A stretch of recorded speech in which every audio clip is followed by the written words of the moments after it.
Hiya guys, welcome back to Rybrook TV and welcome to what I think is one of the most overlooked cars in the McLaren range. This is the McLaren GT.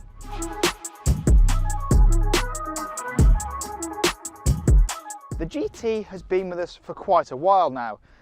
It was a bold new direction for what a GT could be because it still has these, I think, gorgeous looks. I think personally this is probably the best looking McLaren they've done, in my opinion.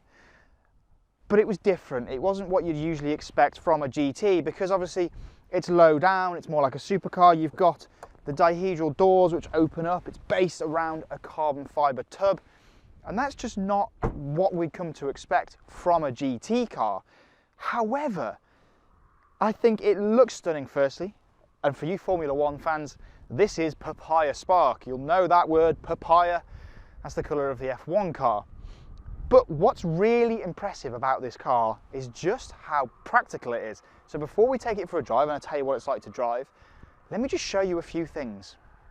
Of course, due to its supercar looks, you wouldn't expect it to have any luggage space, but you'd be wrong. The GT actually has 570 litres of luggage space. 420 is here in the back with this really rather classy folding tailgate. I love the material in here. You've got the straps here, McLaren branded straps, some netting in there. You can see the exposed forged carbon here as well. But as I say, 420 in the rear, 150 in the front, which means that this, well, McLaren has more luggage capacity than a Nissan Qashqai. I mean, just compute that. This McLaren has more capacity than a Nissan Qashqai. If that's not impressive, I don't know what is.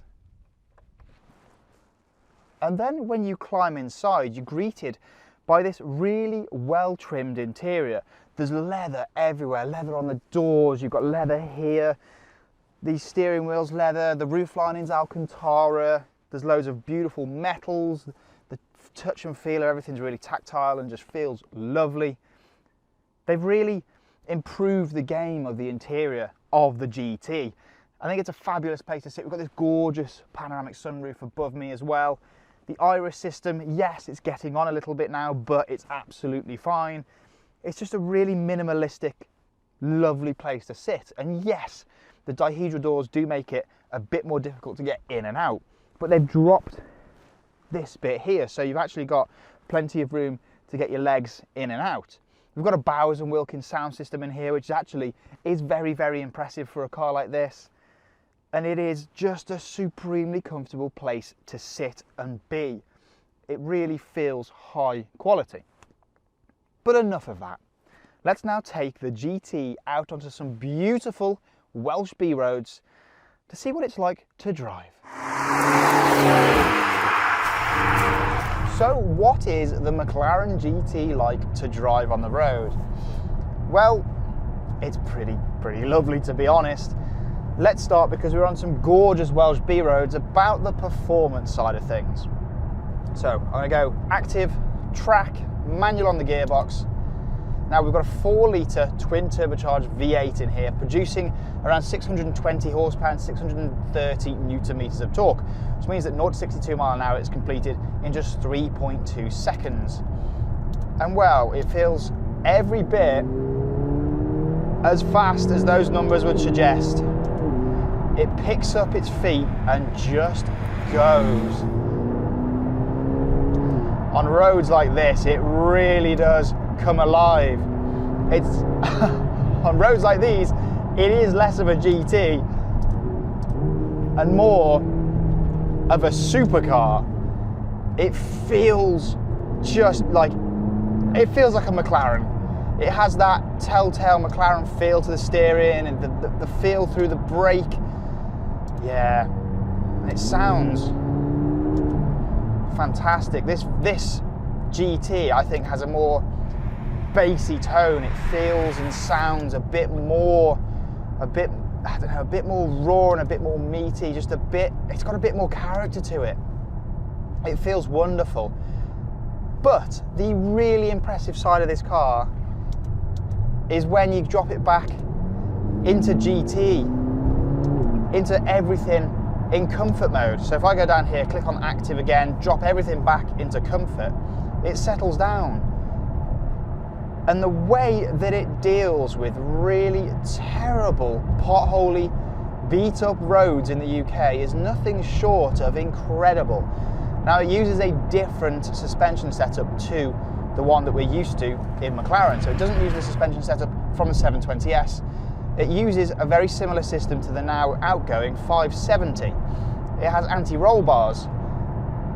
And just, it beggars belief how comfortable this car can be on long distance journeys and over really horrible rough ground. It handles potholes, bumps with such pliance and such confidence that a lot of the time you actually forget that you're in a McLaren, that you're in a low down, low slung, well, it looks like a supercar. There's no doubt about it, it looks like a supercar. But it looks like a supercar, but drives like a GT. It genuinely is incredibly comfortable on long distance drives. Yes, it's slightly louder than a regular GT, but only slightly. But the way that it just goes about its business with such confidence and such ease is so impressive. It is mighty impressive. It's kind of difficult to sum up how good it is, because you look at this car and you think, oh, I know it's called a GT, but come on, it still looks like a supercar. Surely it's not very comfortable. But it is.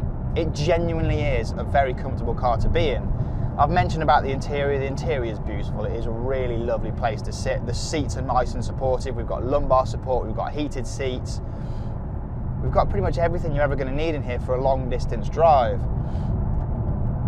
It's supreme. It is supreme on the road. And I can't quite believe that it looks the way it does, and it's a mighty impressive thing, this. The other thing that's so impressive with the McLaren GT is not only how comfortable it is and how capable it is, but it's how easy and attainable it makes the performance and makes driving it. It is not an intimidating car to drive. Yes, it is quite long and quite wide, but you don't feel that. When you're sat here, you've got such a great view out of the cabin. You know exactly where the front end is. McLaren's visibility is always just superb. And then it just isn't intimidating to drive. It's so easy to place on the road. The steering has great feedback. You can just place it through little gaps. You don't go through pretty much with your eyes closed, terrified you're going to take out the rear haunches. It's got really good ground clearance as well.